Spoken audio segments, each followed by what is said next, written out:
I've got 4 draft age children. So if you're playing recklessly, fast and loose with their lives, then I have a right to despise you, and I do.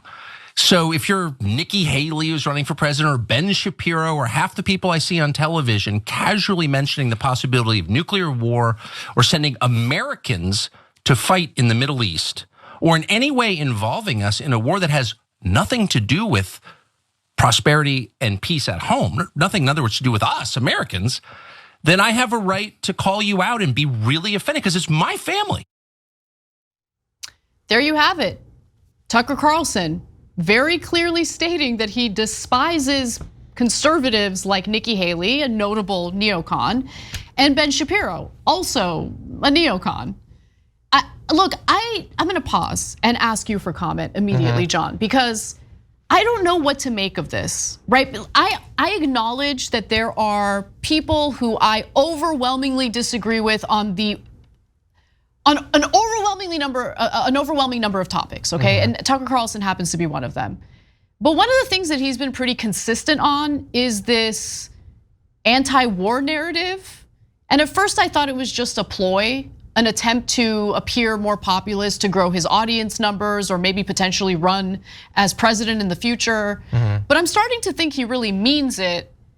And I agree with him, not as much on Ukraine. I do think that we had made a commitment to Ukraine and we should keep that commitment. I think there needs to be a lot more accountability and oversight in regard to how they spend the money, the military funds that we provide for them. I am not supportive of sending Israel more money at all. And he seems to be in that camp as well, which was kind of shocking and surprising. He's less vociferous on Israel. He's talking more about American boots on the ground in Gaza or something. True, but bear in mind that like all of the Republicans who posture as being anti-war, which only means not American nation building, it does not mean that our military budget would ever shrink even slightly. It doesn't mean that we wouldn't have military bases in like 170 different countries. I know, but we're not only funding our military, John, we're funding other militaries. Yeah, 100%, which by the way, look, if all we care about is his policy stance directly on America, then I still would attack him in a variety of ways. But when he is posturing as it's about kids and how dare you throw away kids, he's perfectly fine with Russia literally just trampling Ukraine into the ground, murdering tens, hundreds of thousands of civilians, so to act as if it's like every life must be saved. No, it's about his kids. He was pretty clear. It's about my kids. Look, I certainly buy that he cares about his kids, and he will only gradually expand the circle of his compassion very slightly for people who share demographic characteristics with him. I do buy that. But even then, okay, so he's angry at someone who would theoretically send his, again, the hypothetical is ridiculous. The idea that they're gonna be drafted and it's gonna be a nuclear war and whatever I need to add to this equation so I look morally superior. But he's also fine with absolutely trashing our climate. His kids need to live on Earth, his grandkids need to live on Earth. Where's your compassion for future generations in that, Tucker Carlson? Meanwhile, he's doing everything he can with his platform to make sure that people don't believe the climate science.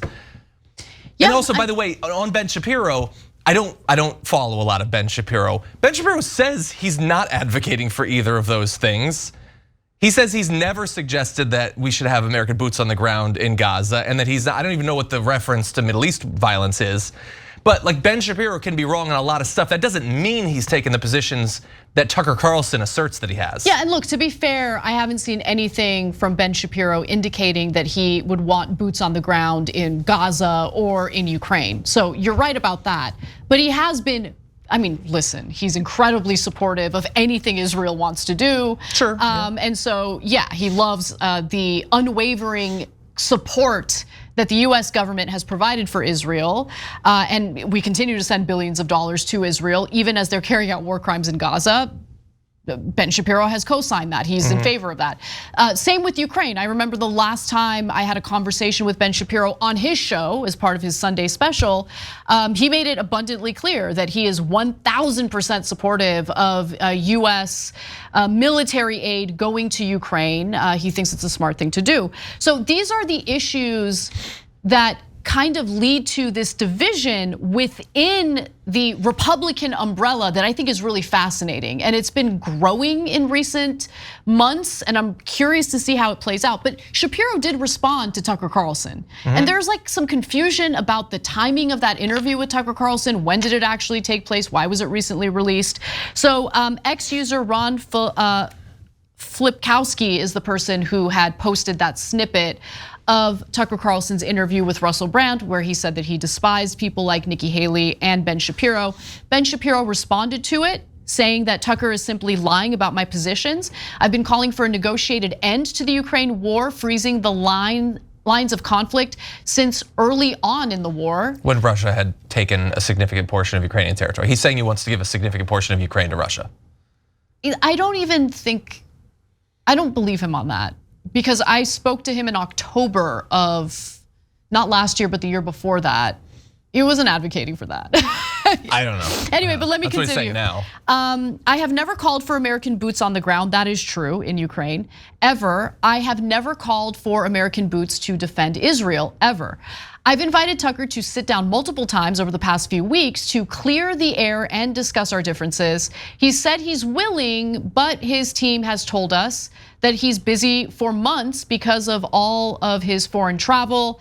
That offer remains open. Hey, go easy on Tucker. There's a lot of dictators that he's got to help whitewash and do propaganda for. So I just want to say, I think that was a mature response by Shapiro. I give him credit for that. He didn't roll around in the mud as others often do when these kinds of conflicts arise. And look, I disagree with both of them on a lot of different things. On this issue, I don't want to support Israel with more military funding if they're going to continue their aerial bombardment and complete flattening of the Gaza Strip. Yeah. So I guess I side a little more in Tucker's direction on this issue. But again, I don't really know what's in the heart and mind of Tucker Carlson, because we're so deeply divided on everything else. We might have millions of people watching this show, but you can be the difference maker, because we just need 1% of our audience to be paid members, and then this show can be around forever. So you can make that difference. Click join now. Well, I think that's not the only reason you don't necessarily know what's in his heart and mind, to the extent that he can have anything in his heart. Ben Shapiro said that he lied about him. And if he lied about him, do you know why Tucker Carlson lied about Ben Shapiro? Why? Because he's a massive liar. He's a massive, to his core liar about his supposed most foundational principles. And it only bothers Ben Shapiro now because he's telling a lie about him. Did Ben Shapiro do critical commentary when it was revealed via Tucker's own text messages that he'd been just lying about liking Donald Trump and supporting Donald Trump and the MAGA movement, that he thinks it's a force for destruction? He was desperately hoping that Donald Trump would no longer be a political figure. He just lied to his audience about that, about election integrity, about the January 6th and all that. Just lied and lied and lied for years. Ben Shapiro never had a problem with it. And his only problem is the current lie. He wants to have Tucker Carlson on so they can have a nice conversation about politics and everything, as if Tucker Carlson has not been repeatedly outed as a massive propagandist and liar. So I guess I'm on his side in terms of this lie, but it's super opportunistic, his defense of him. He still is perfectly fine with Tucker Carlson having some sort of credibility, as if he's a serious political actor whose words match anything that he truly believes. And he isn't just a guy who's desperately chasing an audience, like basically throughout his career, changing his positions as the political winds have changed.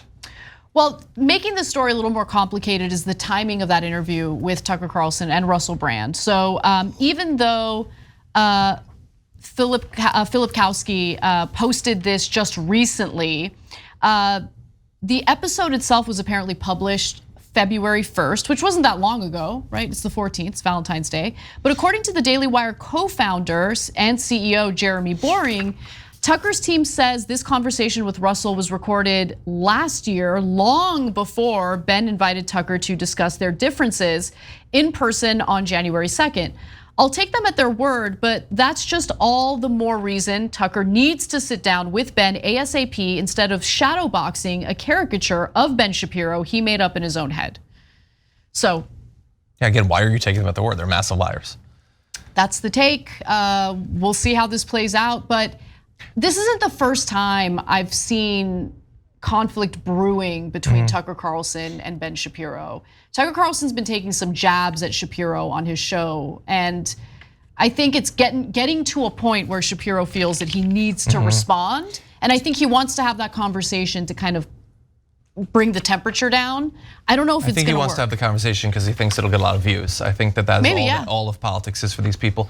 Really fast, do you know why, at least my theory for why he's taking all these shots at Ben Shapiro now? Why? It's because now Ben Shapiro is his competition. He used to be on TV. He's not on TV anymore. Now he's just got an internet show. He's trying to take Ben's audience. That's all. They're just going to fight and squabble over their little audience. That's what they're going to do. Look, that could be true. I don't know for sure, but it could be true. And I've definitely seen that happen quite a bit on the left. So why wouldn't it happen on the right? Of course it could happen on the right. But Candace Owens, same thing with the feud. Sure, yes. But there is, okay, ignore the big name media personalities, okay? And focus on the electorate, focus on the voters in the Republican Party. You have to acknowledge that there's been a growing divide between the neocon wing, which luckily is shrinking, but the downside of the neocon wing shrinking is you have the MAGA wing of the Republican Party, which I think is a little bit better on foreign policy related matters, not better on other issues. Look, I definitely think that there is that divide. I just don't think that that divide is what they would say it is. It's something, it's just not that. Marjorie Greene would imply that she's anti-intervention, but she literally wants to invade Mexico. You're anti-war, but again, you're perfectly happy with Russia taking over Eastern Europe. Are you anti-war, or are you just fine as long as we're not involved in it? You're perfectly fine with our weapons and our training being used to prosecute wars in Yemen and other places. And you're perfectly happy for our military budget to continue to grow. You just like more of our soldiers, I guess, to be stateside as we waste an ever-increasing percentage of our budget on military defense. So some of those things are kind of better. Yeah. But they're nothing like the left's position on any of this. No, I wouldn't make the mistake of thinking that. But on a very surface level, I think that there could be a potential coalition among some isolationists and peace-loving left-wingers. Maybe. For right now, they're both going to support Donald Trump, who kept us in the same wars that we were in when he became president as we were in when he left. But you know, Russia didn't invade Ukraine when he was president. Think about it. That's true. You're right, I'm MAGA now. Get me my red hat.